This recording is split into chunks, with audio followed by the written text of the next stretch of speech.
クイック2つの長さがスローなの。わかります？はい。クイッククイックスロー。クイッククイックスロー。クイッククイックスロー。クイッククイックスロー。簡単でしょ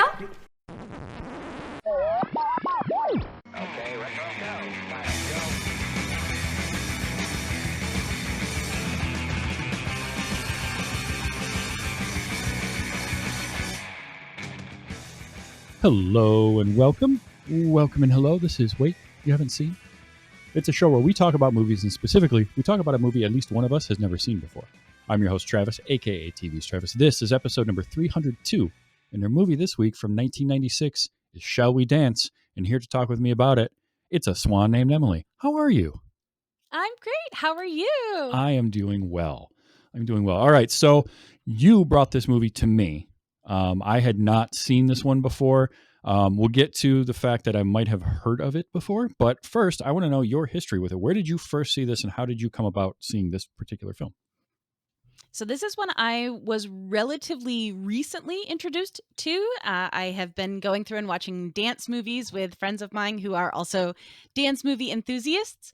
And I was very much aware of the American-made version of it, but I did not know that there was a Japanese version. And I have not seen the American version because I was very skeptical about it. And so the friend that I was watching these with pushed to watch this one, and I am so happy that I did. I am also someone who has been a dancer for a very long time, and I specifically teach social dance. So much of what they danced in the movie is stuff I have done myself and taught. So it was a within the past year that I have watched it, but I've now watched it, I think 4 or 5 times since then. Excellent. I too was aware of the American movie Shall We Dance? With it's Richard Gere and Jennifer Lopez. Mm-hmm. Yeah. Yeah, and I think Susan Sarandon maybe. That sounds right. I was aware of that. I'm not the biggest Richard Gere fan, so like I don't dislike him, but I can kind of take him or leave him. Yeah. So it wasn't one I was rushing out to see. I don't go crazy over dance movies, but I've seen a fair number of them and have usually enjoyed them. So, it's interesting. But I did not know that it was a remake of a Japanese film. I'm not that surprised by that when I hear it, because how many Hollywood movies end up being remakes of something from a foreign cinema? It happens a lot more than you would think. Yeah. But I have to say right off the bat, I had a ball with this movie. This was Yay! absolutely adorable and a ton of fun. And it gave me the thoughts to watch some other movies that I've been thinking about. But yeah, I had a really good time with this. So you got shown this, and you've taught dance. Yes. So where would this rate for you on movies centered around dance and dancing? Ooh. In terms of, because I can think of one that I definitely saw was I actually saw in the theaters back in the day was Save the Last Dance. Yes. That was yes, more so. Yeah, I mean, it was good, but it was more so for Julia Stiles. I will be honest. That's Yes. what got me to no, go. that's fair. But I was thinking about it while I was watching this, and dance is like a subject for movies a lot, and I have some thoughts on that. But first, I do want to know, like, where does this fit in sort of your hierarchy of like dance movies? Oh, it jumped way up after watching it the first time, because it is not only a fairly accurate representation of what it's like to start as, especially an adult beginner, learning how to dance, which is a lot of what my students are. I have people who have not come from a dance background who are trying this social dance thing for the very first time, and it handled that with such love and grace. And I think it also shows what competition is like in a really neat way, and the stress leading up to that, without it being the formulaic, we're getting ready for the regional type of dance movie. Yeah. So I have a soft spot for Center Stage. That was one where I saw that early on, and I remember just that one. absolutely loved Yep. it. That one is very special because many of the dancers in it are actual ballerinas. So there is a level of authenticity to it. And that's kind of where I fall in the frustration of, I don't mind non-dancers because sometimes they are not the best. Like, actual actors bring acting to it, whereas dancers themselves don't always do that. But I'll struggle with the movie Black Swan on its own just because I'm not a horror movie person, but the fact that there was so much attention paid to the dance in it, and they didn't happen to mention that she was body doubled for a lot of it, and there was actually a dancer who did that stuff, and there's nothing wrong with that, but so that's my own side tangent on that. But so Center Stage is a big one. I liked Save the Last Dance growing up. It definitely does not hold up as a dance movie. No. I like Take the Lead with Antonio Banderas. Okay. That was one that was very sweet. It also has Prince Zuko in it, if you are a Dante Bosco fan, which I am. So that was very, very fun. But yeah, I know that so often dance movies end up kind of on the horror spectrum because there is that level of, I don't know, there's so much rigor and prestige to all of it. And then that kind of leads into the psychological aspects. So I don't watch a lot of those. That's fair. Dance, for me, it's interesting because dance makes for a good fodder for a movie. And I was thinking about that while watching this, because this is a dance movie, but to me, dancing is the way they get their foot in the door. The movie is a character study about this guy, and it's about okay, I'm going to butcher some names because I do not do well with Japanese. However, we're going to try here. But it's a movie about the character of Sugiyama and Mai, who is credited Mai Kishikawa, but I never actually heard her last name, I think, spoken that I know. No. But it's really about those two and sort of what they're going through, and they use dance as the delivery system for this character study in them, and just sort of finding the zest for life again. But dance works so well for that because it's such a visual thing that is easy to convey. Like, you can easily convey dancing in a lot of different ways, and there's so many different styles to it that I think it gets really interesting. This focuses on ballroom dancing, but they also had Latin dancing. You can have modern or hip hop dancing, and you get stuff like what were those?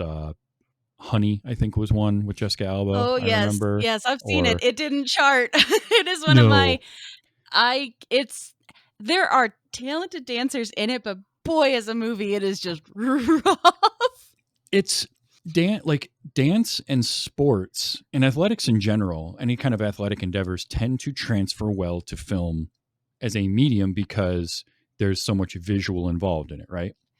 But to your point, you're watching a movie that centers around dance, and you're going to notice a lot about the dancers and the dancing that a layperson like myself wouldn't. I may notice the good dancing, but I'm maybe not going to pay attention to a lot of the nuance. But then the same thing can happen if you're, a real geeky, nerdy guy or gal, and you watch something based on computers, or you're a sports person, you watch a baseball movie. I watch a baseball movie and I pick up all these things like, all right, that person, actually played some baseball at some point in their life, or, whereas this actor who's supposed to be a pitcher has never thrown like that ever before. And you can tell like that happens. So I get that.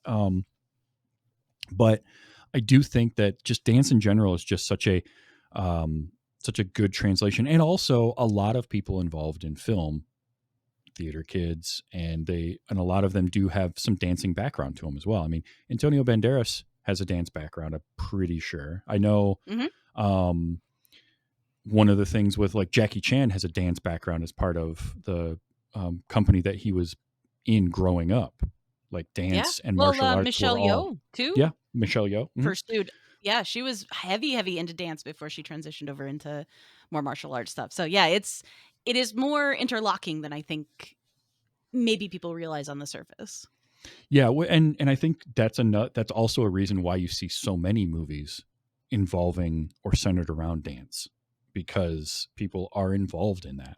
And so what's rule number one is write what you know. People are going to write movies about things that they're a part of. Dance would be one of those. But I like using that as a framing device for the character part of this, because that's what took it from me from, a fun movie to kind of a next level as I was watching it was the characters in this.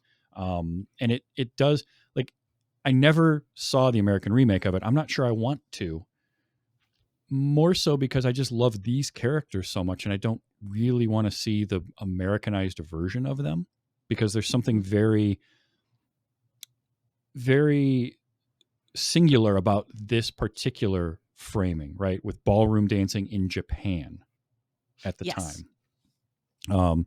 Because I got the impression, without doing it much research or really knowing, but I got this impression that, like, it was just not a thing that you did or you advertised at all. No.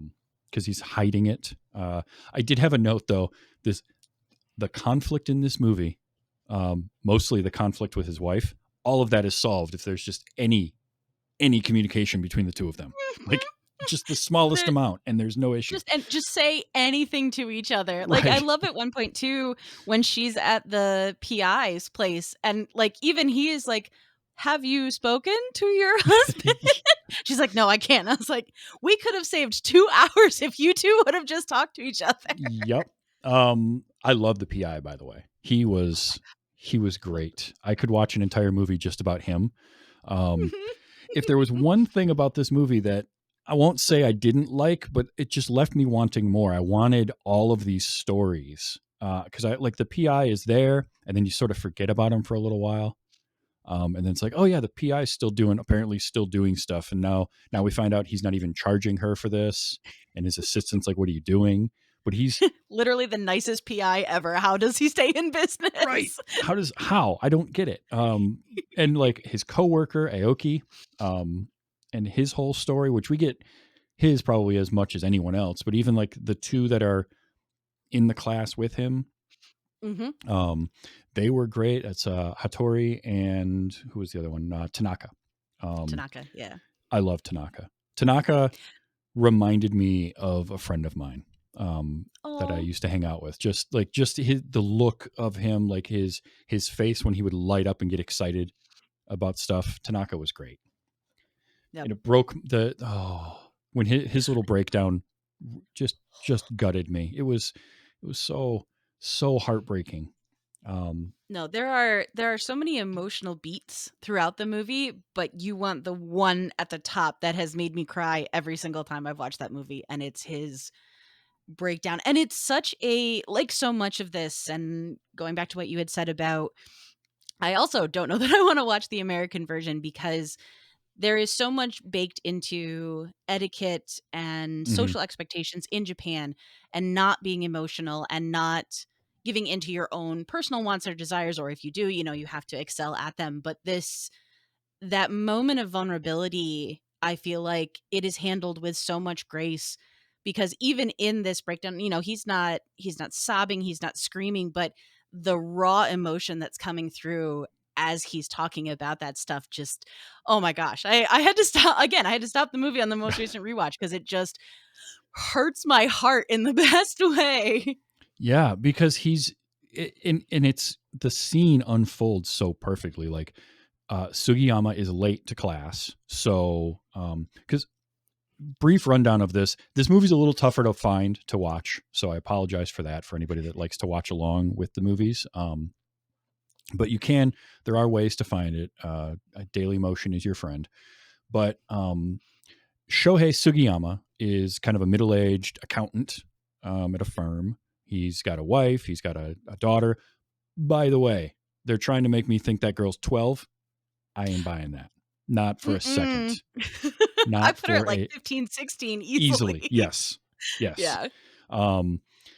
So, but he has a wife and a daughter. He just bought a house recently. He's got a good job, makes decent money, but he's just miserable. He's just not happy.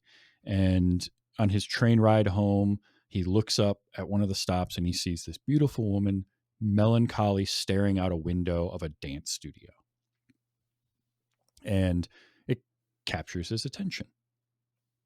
So eventually he decides to go check it out. And I liked the way that story unfolded because he very much movie, Hollywood type thing of like he saw the beautiful girl and he's got to go check her out. And there's a lot of subtext in that, but there's also a lot of like relatability there. Mm-hmm. And that was what drew him into the dance class, was just to see her and get closer to her for whatever reason. He didn't even know why, really. I don't think. He just like, it stirred something in him. So he goes and he ends up getting enrolled in the class because what was it? Private lessons were 6,000 yen, 6,000 yen. Yeah. which And I the group. did. I did do some conversions and cost of inflation adjustments to that because I was curious. I always like to do Mhm. that. Let me see if I can find it in my notes. But he ends up there were private lessons which would have been with the woman that he saw in the window, Mai, or there was a group class taught by a different woman who was what was her name? Tamako. Yeah. She was a little bit older and she taught the beginner class. $125 per lesson in today's money for the private lessons, $20 a week for the group sessions. Not too bad. So he decides, he kind of decides he's going to do the group class. And then he goes out and buys the shoes. The shoes, by the way, those were $240 shoes in today's money. Those were not cheap. No.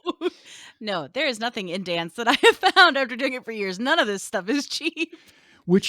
That's one of those things that you would never think is that expensive to get into, is dance. You'd think, oh, you just need whatever. You wear whatever clothes you want. You wear a pair of shoes, doesn't matter what they are. You just show up and do it. No.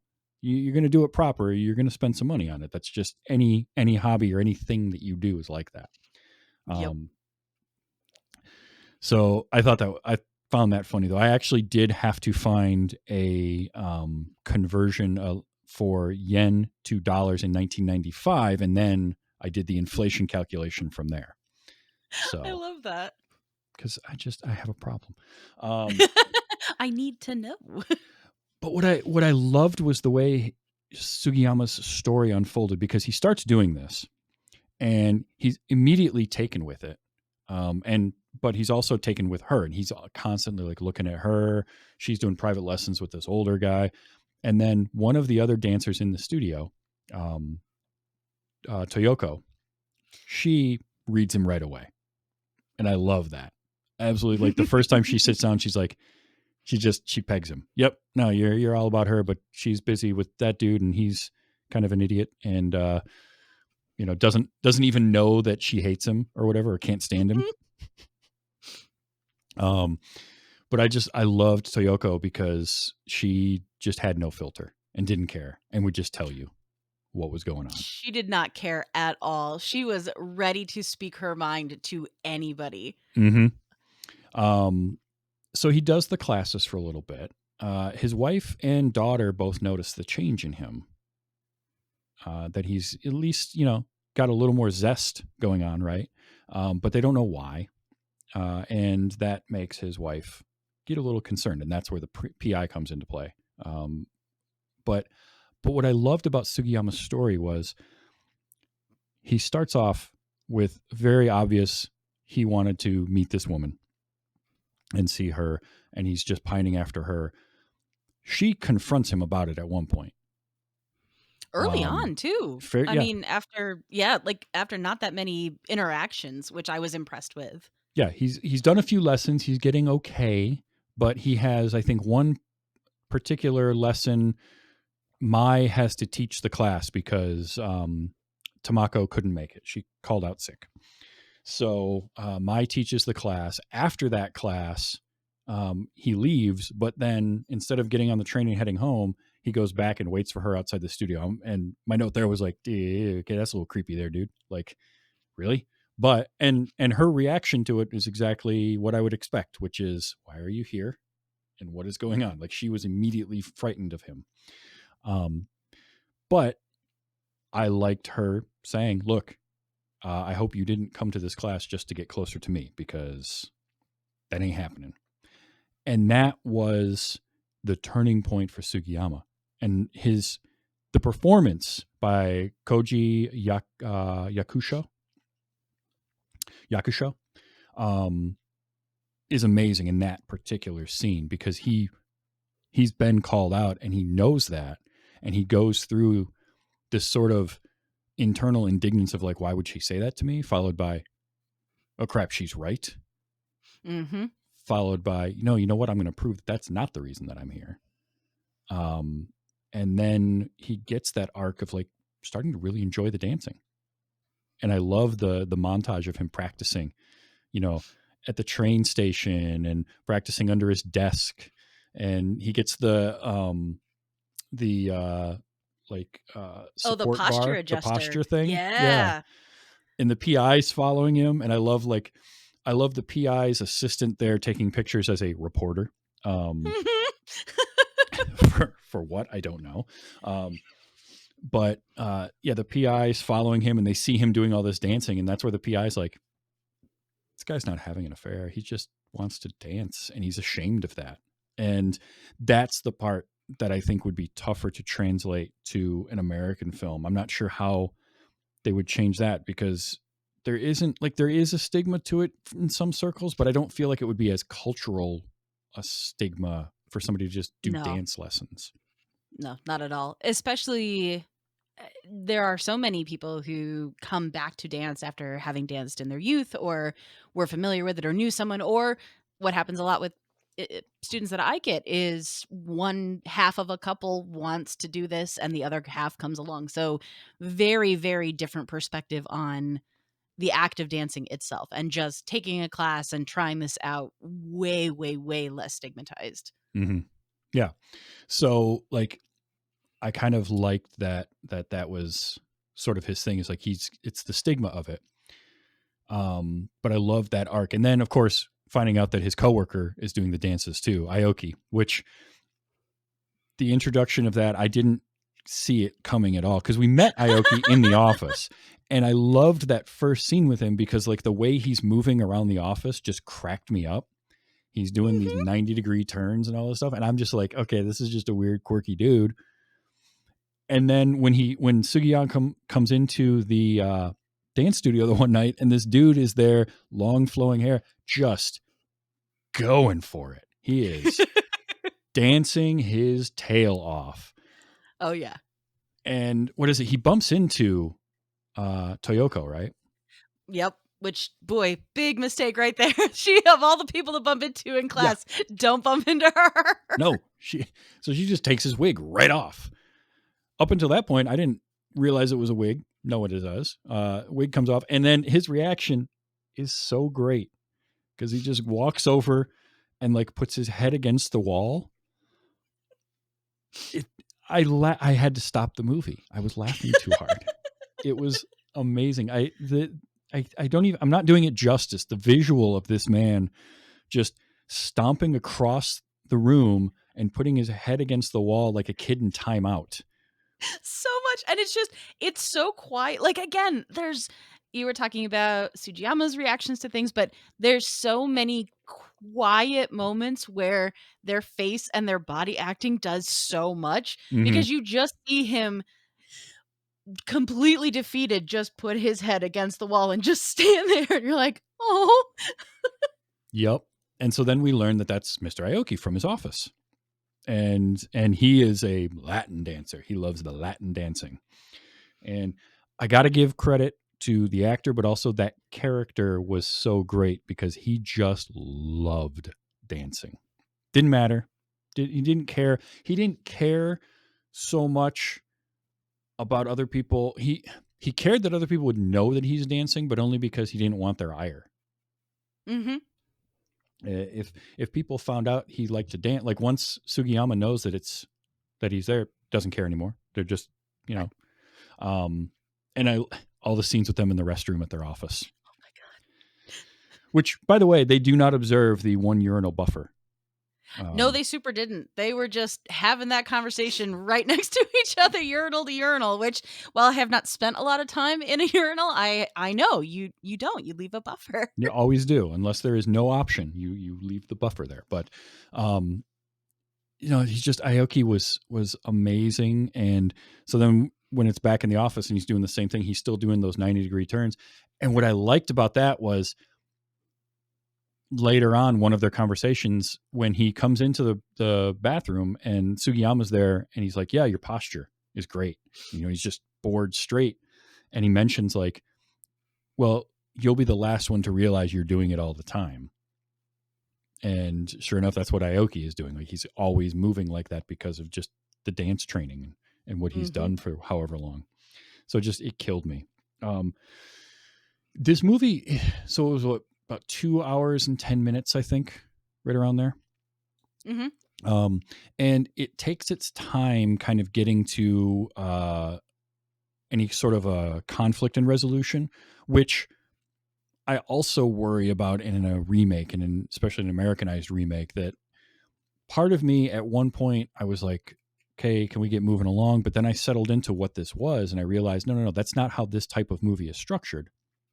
We need all of this time with these characters in order to care about who they are and what they're going through, so that the last 20 or 30 minutes of it can have the emotional impact that it needs, instead of getting right to the conflict or getting there. Because it's like 50 minutes in before he kind of really has kind of that moment that flips his switch. And he's like, no, I actually enjoy this dancing and I want to do just the dancing. But we got to spend some time with him. We got to meet, Hattori and Tanaka, and they have to go out for beer. And we learn, you learn little things like Tanaka's diabetic. And that's part of why he's at the dance classes, is to just get exercise because his doctor tells him to. And he ends up really, really liking it. And by the end, he's good. He's real good. He's very good. And I love when, Sugiyama's still figuring out how he feels about it. He's like, oh yeah, I'm also there for exercise. Mm-hmm. And it is a repeated joke in that people who he says that to say back to him, that's what everybody says. And so it was just kind of that funny, yeah, okay, I'm going to take you at your word, even though I don't think that's the case. Right? Yeah, Hattori is there because his wife dragged him to dancing stuff, and so he just wants to learn how to dance on his own and like impress her, surprise her. I think it was even to the point of he wants to usurp the guy that's at the dance club and like be a better dancer than him. So much. Like it's a neat thing, and obviously a lot of this is very personal to me with the amount that I love dance, but I just love that it is fully spite driven. It is, nope, I want to go and I want to show up this other guy. Is this sorry, I have multiple thoughts all at the same time, but the dance is never, these aren't teenagers. This isn't a career. This isn't college. These are whole adults with full lives. And at no point is the dance going to become their entire life. But it is such a nice, enriching add-on to it. So, his quest to be better than the other guy at the dance hall isn't going to affect his day-to-day work, isn't going to affect his marriage, but it is this driving force. And I love how the dance is there to support all of these different characters at their different parts in their journey and what they're looking for to get out of it. Yeah, and I hadn't thought about it in those terms, but that is part of what makes this movie so charming and so endearing, is that the framing device and the driver of the plot, the dancing, is not the entire world. And so it feels like real people at that point. Yes. Instead of, these aren't just characters, they're people that have lives outside of what we're seeing here, which is very real. So it's not like I get when you have, a movie about baseball and it's pro baseball players, their life is baseball. It's what they do. If this was professional dancing, it'd be very different, but these aren't. And so what that does is that makes these characters feel relatable, because Sugiyama is going through kind of a midlife crisis. He's bought the house. He's got a wonderful wife that he loves, and she loves him, and they have a daughter. He's bought the house. He's got all the things he thought he wanted, but he's missing something in there. There's just a fulfillment that's not there, but he has no idea what it is. And when he sees Mai in the window, it's like, maybe that's what it is. And I gotta see her. And there's also something haunting about her in a way. And so, but it ends up not being that. It ends up being that he just needed something to give him a zest for life. And it's the dancing, which makes, and all of this building and taking an hour and 40 minutes or something to go through all of this with them makes that scene at their house after he's quit dancing, right? Because they have the competition, and during the competition, which was great, that whole thing was amazing. Like the competition starts and you've got so Sugiyama and Toyoko are going to do the ballroom classic dancing together, but Aoki is better at the Latin dancing, so he's going to dance with her for that because that's his thing. And I love, like, I had a note here with he's going to dance with Tokiyama out of revenge. That's all it is. And through spite, all things are possible. So he definitely, that was his whole reason to be there, was my last partner dumped me for some other dude. I'm going to dance with you and we're going to dance better than them. And Yep. they do. That's the best part. They do. Mm-hmm. This just dances the hell out of that. And so, like, you've got these kind of three sets because you've got Aoki and Tokoyama Toyoko. They're dancing. He wants to just beat these other ones. It's the spiteful thing. Sugiyama and Toyoko are dancing, and it's just this fulfillment for him. And it's something that he's really loving to do. And then Tanaka is over here with, was it Hattori's niece? With somebody, Yes. I think. Yes, it was a niece. And they're just over here having fun. And Yeah. I love their costume for their Latin dancing was just perfect. I love that. Like that, there are so many things to focus on in all of that, and honestly, like Sugiyama's dancing in it is gorgeous, and it's so fun. But the two of them, like, I just have such a soft spot for Tanaka, and you get to have that fulfillment of watching him have the joy that he wants out of it, and it's so good. They're so adorable. He's the opposite. Aoki is there and he wants to win and he wants to outdance this other group. He doesn't really care about anyone else. He just wants to outdance that one pair. And Tanaka is just like, I'm just happy to be here. He's just having a ball, and it comes through in his dancing. They looks like they're just having so much fun. And then Sugiyama is dancing the hell out of it because he wants to be good at it and he just enjoys that. And to see, I've talked about this a lot before, because he's got to have some kind of a dance background to be able to do, the actor does, to be able to do what they did by the end of that movie. Yeah. But at the beginning, he's not very good.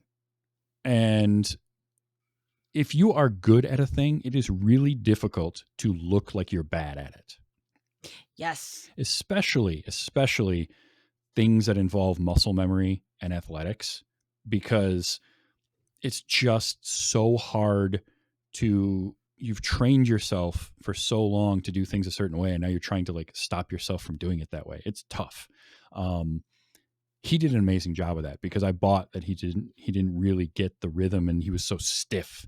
And, like, I'm watching this, like, that's me in a dance class. Like, that is exactly me, where my hips don't move. And I don't like, I get the rhythm, but I can't find it. It takes a while. So I really like that. But man, by the end of it, he's on it. Plus that tux that he was wearing, those tails, that was a good looking tux there. Yeah, he cleans up really well. And we haven't even talked about Mai and her story, because that's the other side of it that really has a big emotional impact and is important. Is she is like the polar opposite, where he's getting into dance partially for her, and then sort of just this joy of wanting to find life again. She needs to find life again because dance was her life and kind of still is. So whereas the rest of them all have lives they go back to and jobs that they do and all this kind of stuff, she was all about dance all the time, and then didn't have that anymore. And that's kind of interesting, because you could have very well made the whole story from that angle. And I think it would be compelling, but I don't know that it would be as relatable. Agreed. So, because her story, and we get most of her story at the end in her kind of flashback note that she writes to him, but she finds the zest for dance again and the joy of dancing through him and through this class by watching him enjoy it. And she kind of figures out that that's what made her want to dance in the first place, was that energy and those kinds of dancers. And but she had gone too far in the direction of like the competition aspect and the work aspect of it and all of that, and she couldn't see the joy in it anymore. So I loved that, and I really liked that, you know, she decides she's going to get back into it. And I liked that the ending for this movie to be the way it was done, because we have that big emotional payoff with after the competition. Did we know about her? We didn't know about Mai's accident, what it was prior to the No, competition. it had only been alluded to because she mentions partners taking care of each other and watching out for each other. And I think you get the feeling that that is clearly something that is important and she's frustrated about, but she doesn't specifically come out and say what happened to make me feel this way. Right. Because during the competition, Sujiyama and Toyoko have a bump. They run into another couple, and he does save her. Like, he does protect her from falling and like injuring herself. But in the process, stands on her dress, which tears the dress. And so she's left in the middle of the dance floor in front of all these people with her dress torn. And that was embarrassing for her, for sure. And the movie makes sure you know that, because they stay on that, and it's in a wide shot too, which I loved, because it gives you the full sense of what just happened and the scope and the scale of what just happened for her, especially in the middle of the floor like that. Yes. And Yep. we stay on it for a while, no music, and then she just bolts.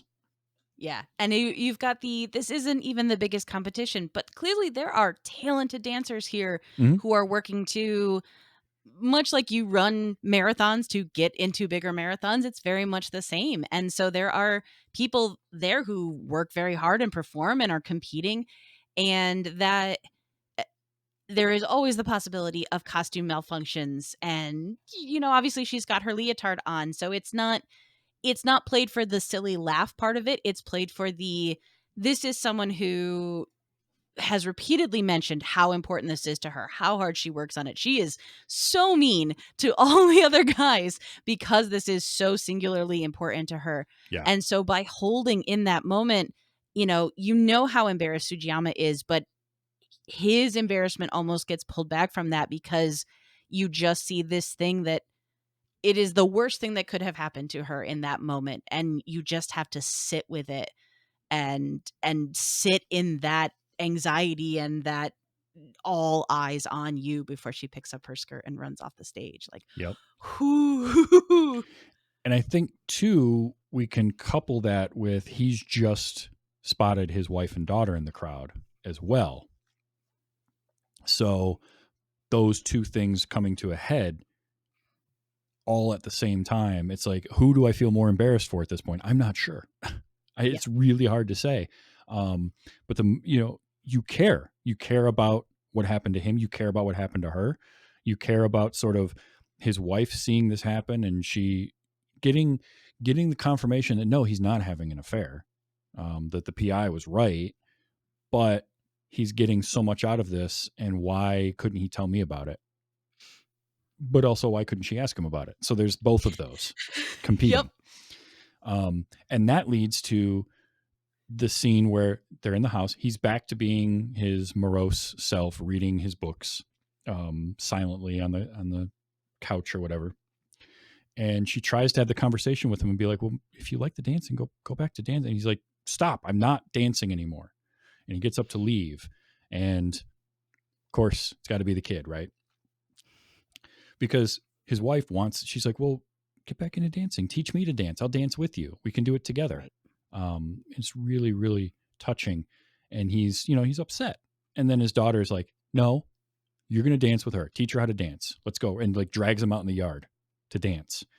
And that whole, like, I was wrecked by the end of that. It was tugging at the heartstrings so much because these two really do love each other. Yes. There is a definite connection there. In the movie, if I had a complaint, it's that there's not enough with interaction between the two of them. But there's a lot going on in the movie, so it was like, where could you fit that in without it becoming too bloated? Like, what do Right. you cut? But we get enough interaction to know that they care about each other a lot. And this is that moment of sort of reclamation of like, no, we're going to be fine. We're nothing's going to come in between us now, and we're going to share this moving forward. I loved that. And you could have ended the movie there, but we did get, the tie up from my story, really, really great. And I loved that ending scene because she's just waiting. She wants to dance with him at her going away. It's her going away party before she heads back to professional dancing. And she just wants him to show up because he really helped her get to this point of going back into it. And so she's waiting for it, and he doesn't want to do it. And, yeah, the shots of like him sitting at the slot machines, in the little arcade Doing casinos. everything else, going to get food and gambling, wandering around, and oh my gosh, the tension, and they keep cutting back to the dance, and you've got all of these friends, all of this community that he's built, and everybody keeps just looking at the door, and you're just internally screaming, just show up. Yeah. Just show up. It's where you want to be. It's where everybody wants you to be. Just show up. And they once again, they leave you in that feeling for a while. And you They really do. have that, then at a certain point you're like, "Oh my gosh, is he really not going to come? Is he really going to set in his ways and just not take that final step?" Mm-hmm. And again, the nice part about it is it's in no way like him and Mai are going to get together after that or anything there. It's just about the connection that these two people had over a shared love of dancing, and that it gave him back his sort of zest for life, and it really helped to strengthen his family, because it's making him better and it's bringing him and his wife closer together, but it also gives Mai back her desire to get dancing again for the right reasons. So I just loved that. Like, it just was a very wholesome ending to this. And we ended on a dance floor like we started the movie, on a ballroom dance floor. It's gorgeous. It's such a well put together movie, and it uses music so well throughout it too. I mean, Yeah. makes perfect sense, right? It's a dance movie, but there's so many great moments of music and a lot of really great moments of no music. So those, you notice that lack of music, and it, I think, heightens the drama of a lot of those scenes and the realism of it when the music is turned off and not part of it, and you're just getting the sound of footprints or footsteps or whatever. Yep. The ambient noise, what you were talking about when he has quit dance and he's back at the house, that shot of him being on the couch and his wife sitting at their kitchen table, like sitting facing away from him. It's also in a wide shot, and that's just, it's so extra heartbreaking because you can feel the distance even more between them and her. There can be a frustration with her for not just talking to him and all of that up to that point, but you have watched her hurt, you have watched her stress, and she's taking that moment to be vulnerable, which she had not been brave enough to do. And I think it extra stings then when he just shuts it down so hard. So I was so happy once again, like the line I always think of, said, "Why don't you listen to her? She's the only one who's talking sense in this whole crazy place." Like, the kid is Right? just like, "No, stop being stupid." Yeah. But in, respectful Japanese. But then, that kind of forcing them, and just that very quiet dancing that they do in their backyard, kind of just holding each other. Like you said, no, it's so much more powerful because it's kind of these, we started the movie seeing them sleep in separate beds. You watch them live their lives very separate from each other, and that moment of connection feels that much more powerful. Yeah. And sometimes it does take the kid to to knock you into place, because throughout the movie she's constantly like that with the mom. She's constantly like, no, Mm-hmm. you say this, or no, you do that, or whatever. And throughout the whole thing, her mom just kind of brushes that off, but it ends up being the thing that kind of helps at the end, because she's just like, no, you're going to dance with her. You're going to do this now. Let's go. And there's no music. And it starts with him kind of leading her and giving her the counts and the quick, quick, slow. And then that part just kind of fades away and they're just there together. And she's, gently sobbing, just the emotions pouring out of her. And I'm like, well, all right, let's pause this for a second and collect myself before I continue on. And just everybody getting a nice resolution and an arc to it. Like Aoki gets to defeat the couple that he wanted The to. square-jawed man and his date. Yep. And that was a tough scene too, when they're leaving the dance hall and she tells him that his dancing was creeping her out. And just the hurt on his face, because he's literally doing what Tamako said, which is just let the music take over.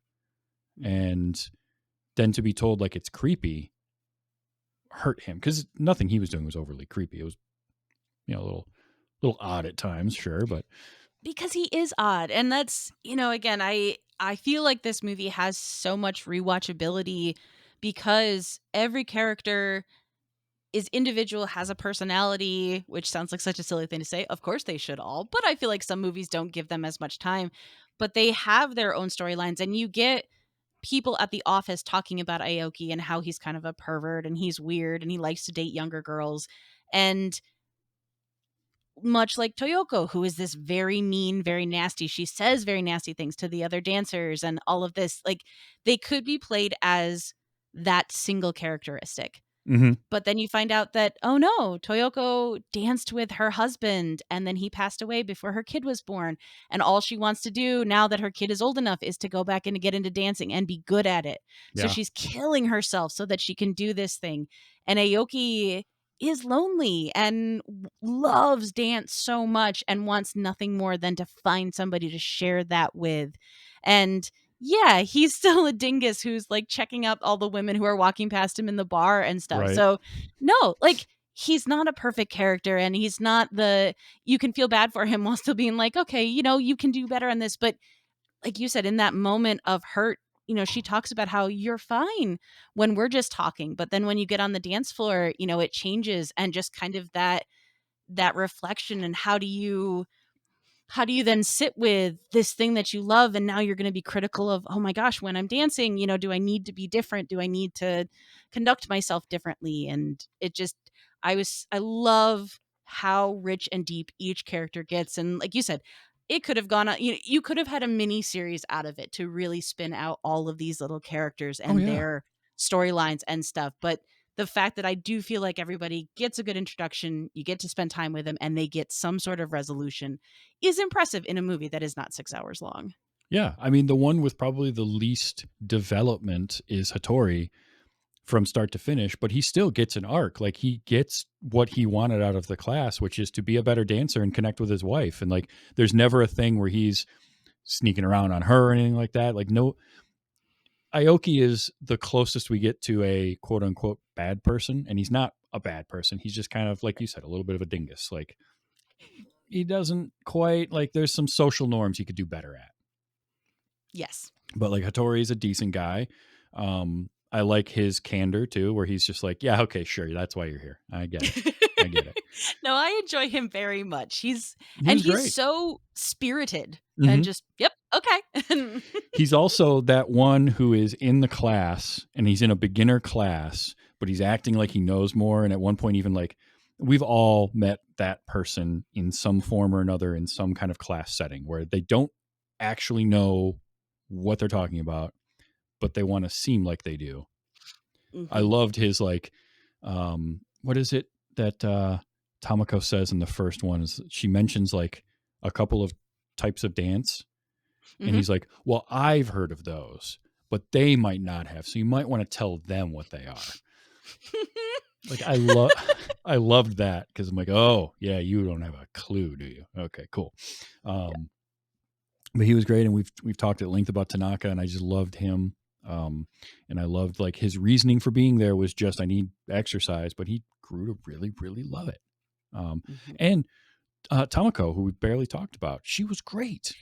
She's phenomenal. She's in my opinion, she's the MVP of the movie. Once again, she doesn't necessarily get a crazy arc where a lot changes, but she continues to be brought back as the heart of it. Mm-hmm.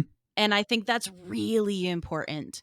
And she is so calm. She is she's what I aspire to be as a dance teacher. I don't know if I'm quite that zen. I'm a little bit more spazzy, but just the patience and the encouraging and those couple of moments where you get her talking about, I remember watching The King and I and Yul Brynner and them dancing, and this is how they danced, and that's when I knew I wanted to dance. And so you see her just love this, and a thing that I think is really, really important, and it's especially important with beginners and even more so with adult beginners because it is scary to try something so new that you're not good at Mm-hmm. as an adult. As a kid, you're squishy and your brain works and all your body parts work and it's super easy. Yeah. But as an adult, you have your own pressures, you have your own awareness, you have that voice that says, "Hey, I wasn't immediately good at this. Why should I keep going?" And I just love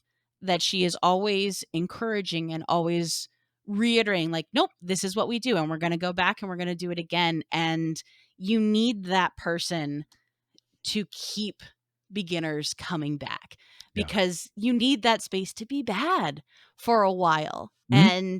and to slowly then kind of start to understand and kind of feel it. And those moments I liked the parallels of, because it's a dance class and it's a dance class with another person, you're going to step on each other. Yep. And how she reacts to being stepped on versus when Sugiyama goes to his first social dance and steps on his partner. And Yeah. even to her credit, she's very kind, but it's a very different reaction.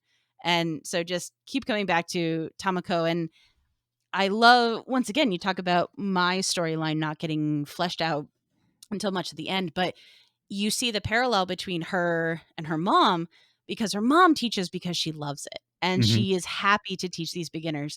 And Mai is so not about it. It is about her. It is about her dance journey. It is about her being able to perform the way she wants to. And I think, her dad is far more blunt with her and says, "You're being a brat." And her mom is just there and steadfast and wants her to be a part of it and just I the don't heart. think I made a connection that they were related. Hmm. So the dance studio is, I wrote it down and I've lost it. Kishikawa Dance Studio. Yep. So Yep. the interaction that Mai has with the guy in the office, that's Yep. her dad. I knew But that yeah, was her dad. yeah, Tamako is her mom. But I did not clock that Tamako was her mom. So that adds another layer to it. But yeah, she was just phenomenal. And you're right. You need that in a teacher for beginners. And she has the experience to know that's how to teach beginners. And she was just a delight the whole way through.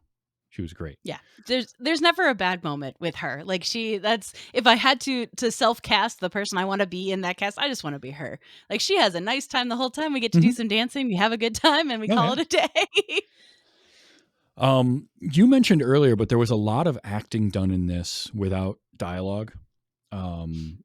That I loved subtle things like, if Aoki was having a good time, he was very upright, straight. He was ready to go. And as soon as anything would happen, shoulders would slump and he would slouch. Same thing with Sugiyama. He would slouch and there was like, that was, I don't want to say subtle, but it was a thing in part of the performance that I really enjoyed was just the way that all happened. Cause Mai never has those kind of falters. Like her physical performance, because she's such a finely tuned dancing machine in a way. Mm-hmm. So she never has that where they're amateurs. They're trying to figure this out. So I just loved little moments like that. There's also stuff that made me laugh. Like I mentioned the urinal buffer, but also Aoki walks out of that bathroom without washing his hands.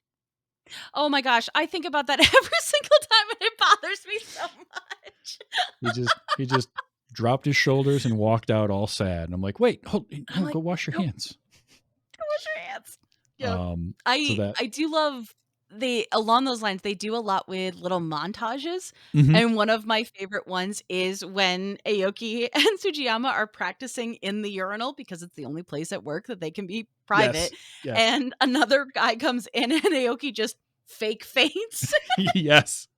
And it's That so silly. that got me so well because like, is he okay? And he just sort of like comes back from it, and they're fine, and away you go. But I was like, that's a good save because Yep. it definitely was not going to be taken, socially acceptable, especially in the mid '90s Mm-mm. at all. Um, but I like that it's just played for that quick moment, and then that's it. It just that one Yeah. tickled me. That one tickled me a lot. There was also the little moment early on with Sugiyama when he wakes up before his wife and goes down to make his breakfast, and there's just that moment he sits down and he's like, "For what I'm about to receive," and then starts shoveling the food in his mouth. Like he just gives the cursory, uh, pre-meal prayer, and then he's just going through the motions of life at this point. Um, and that was a big one. So I liked that. Like those montage moments were great. Even him on the train several times, like you can tell this is over a course of several days or a week or two of him seeing Mai in the window basically every night. Um, I loved all of it. Like just this movie just had so much charm. It reminded me in parts the feeling I got from watching Amelie for the first time. Amelie had Ooh, yeah. that same kind of charm where it's just like, I just like these people. They're not perfect, but there's a quirkiness to the whole thing and the kind of the world. And that's what this movie kind of reminded me of a little bit. And it made me, it made me want to watch that again, but it also does make me want to watch this movie again. I need to find a DVD of it or something. Yeah, I have risked it. I have asked Amazon to send me one because the price dropped on it. So we'll see if it actually comes to me as a real DVD Ooh. with the real movie on it. So, but no, I think that's I laughed a little bit because the first time I watched it, even then it was challenging to find. And as we had led up to this and talked about it, I was like, oh, it's getting even more difficult to find. And I think it's such a shame because it's one of those where, and it had, it clearly had aspects. I don't know if it got released in the States or anything, but like it wasn't so specific to Japan only. Like it Mm-hmm. wasn't stuck in that. And I'm sad that it's not more well known and not easier to see because I do think it's just there's so much heart in this movie. Yeah. And that's really what it comes down to is the heart in this movie is the thing. I, other than the language barrier, there's a lot of people that I would love to show this to that I think would really, really enjoy it. And that's probably partially why there was the remake with Richard Gere. That was what, 2000, I want to say 4, something like that. Yeah. Yeah, early Um, 2000s. and, I'm sure that for a lot of people that would be more accessible. I may at some point watch it just to see if it holds up to this at all. It's going to be tough to do because I just think there's a special mixture of like, I don't know, there's just something about this movie being more than the sum of its parts. The performances are good, but there's nothing jaw dropping in the performances, but there's no bad ones either. Mhm. The writing is really good. I think the pacing is really good. But it all comes together and coalesces into something that's more than each individual part. And it's because, as you mentioned before, these feel like real people and real three-dimensional people, not just characters that are existing to tell this story. They feel like everybody's got stories outside of this. Aoki's got stories you want to hear. Hattori, you want to know like what led to Hattori getting to the dance thing in the first place. Like I want to see those scenes where he's at these Yep. dance things and that makes him want to go take lessons. And the PI, again, I would watch a whole series on that guy and the cases that he takes because how is he making money? Yep.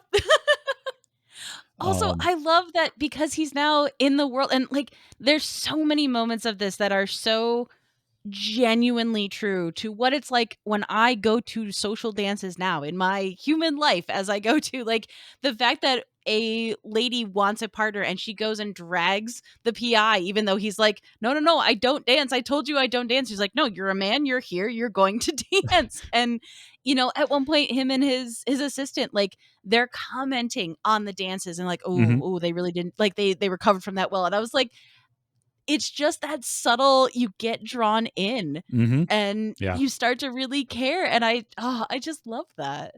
Yeah, this was a lot of fun.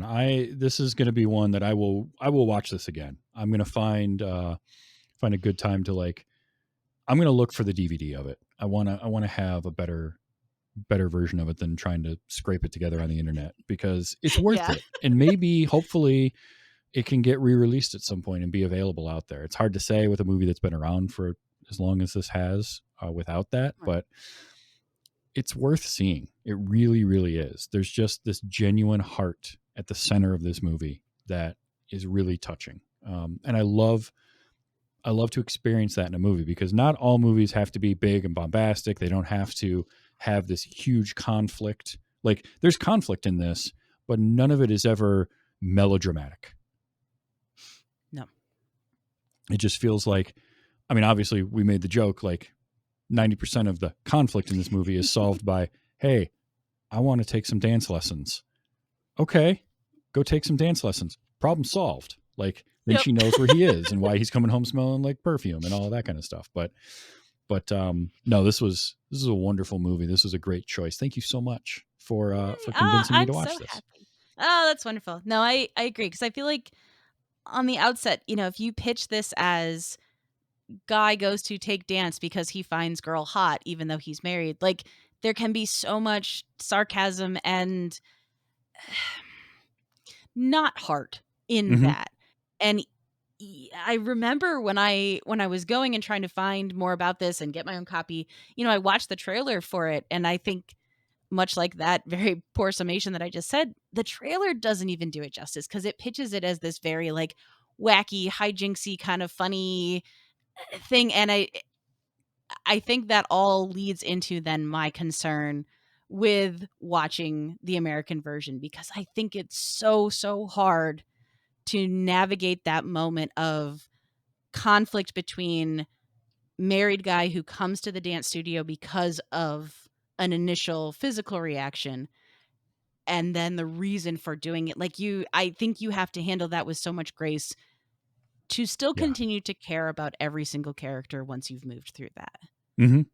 Yeah, and you can't fall into the trap of having him you can't have Sugiyama fall for Mai Right. beyond that initial infatuation.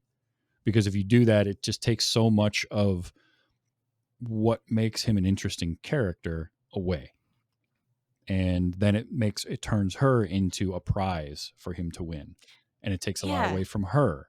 And I don't want that. I like this idea that these two people can meet and have this connection and it means something and very important for both of them for slightly different reasons, but it doesn't change the arc of their lives either. I think that's the important thing is like the end of it, he's still married, he's still in love with his wife, and he still has his daughter to raise and his house to go back to. And she is still a professional dancer. Neither one of them are changing for the other one, but they crossed paths, and in that is where they both figured out what made them enjoy life again. And that's the thing that's hard to that you have to do well. And a lot of times remakes, I worry that it's a remake that will take the wrong lessons and the wrong ideas and go with those. So, Yeah.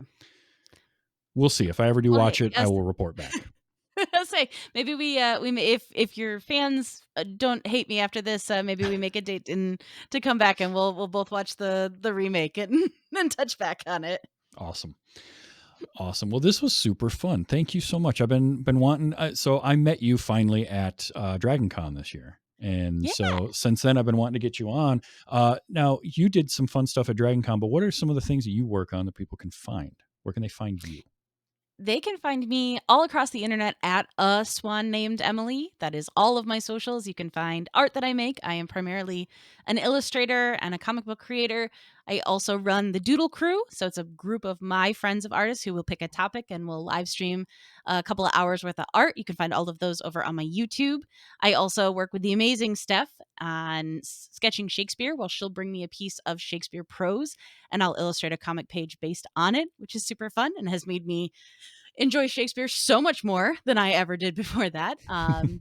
Which is very, very fun. But yeah, if Nice. you want to listen to me talk more, we have a chat show called In Addition. I guested on the Late Starters Pokemon TTRPG podcast. I am currently reading Animorphs for the first time, so you can hear me talk about that on Animorphs Anonymous. I'm going through all of those. And if you like book podcasts, I also do Surprise Attack Book Club, which is our very silly, we just do it whenever and drop it into all of our other feeds book show.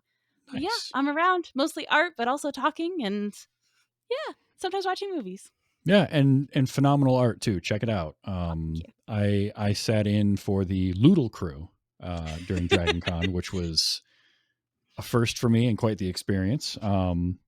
So I even bought some art during that and then immediately sold it to someone else. So Perfect. We I love bought it. art and didn't even come home with it. Um, but Yeah, that one's a maniac. But hey, it's a funny thing of I like that we then get to give all that money to the charity for Dragon yeah, Con, and it's a very weird hour, but you feel net positive at the end of it. yeah, absolutely. So a swan named Emily on all the socials. Excellent. Now this show, if you enjoy listening to this show, and if you're here, you probably do. But if you want to catch it live, I record it live Sunday nights, 8 p.m. Eastern time, twitch.tv/tvstravis, and live on YouTube, youtube.com/@tvstravis. Comes out as a podcast on Wednesdays. YouTube for a video version, audio anywhere you get your podcast. Just search for Wait You Haven't Seen, along with ellipses and a question mark, because I don't understand SEO or how it works. So I put punctuation in things. Now, next week, I'm going in a very different direction for this. I'm going to be watching a holiday-themed horror movie called Sleigh Ride. And I will be speaking to the writer and director of Sleigh Ride. So Olivia Dunkley will be my guest next week as we talk about her movie Sleigh Ride, which I'm excited for because I do enjoy some cheesy horror stuff from time to time. So I can't wait. Can't wait for that. It's going to be fun. I haven't watched a cheesy horror one since I think the zombie musical I watched earlier this year, which was quite something. Dead and Breakfast, I think, was the last one for this show I did that was like that. So not counting Dead Alive. So I guess it wasn't that long ago. But that's what's coming up next week. And if you like my content, you want to find more about it, you can go to tvstravis.com. I'm TV's Travis on all the socials. I've managed to get that everywhere. So that's always fun. I've got a new show that is in the works. I can't say much about it yet. We're about to record our first episode, hopefully soon, for a release later in the spring. So I'm excited for that. New stuff coming all the time. I've got a lot of projects in the works. It's that start of the year time, right? Where it's like, I'm going to do everything, and I already do too much as it is. So, that's where we're at. But I've got some fun stuff. So tvstravis.com to find all that. Find Emily at aSwanNamedEmily everywhere. Thank you so much for being here. We'll do this again for sure. Yay. And until next week and Sleigh Ride, just remember to enjoy your movies. It's 2025. We're done with last year, so let's be excellent to each other. This has been What You Haven't Seen.